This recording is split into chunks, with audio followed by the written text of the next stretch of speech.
होली में जवाना देखी लटका हमर करे टन टन टन करे टन टन टन। होली में बैगन देखी कूद के जोबन करे टन टन टन करे टन टन टन।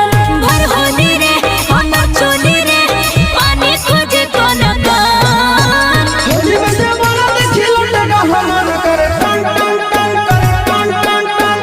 होली में जवाना देखी लटका हमर करे टन टन टन करे टन टन टन। देखी बैगन तोर कूद के जोबन करे टन टन टन करे टन टन टन।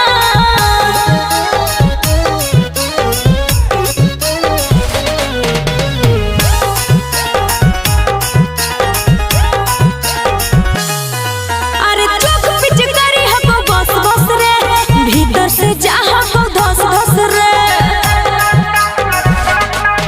आगे होली में बोल मत खोल फटाफट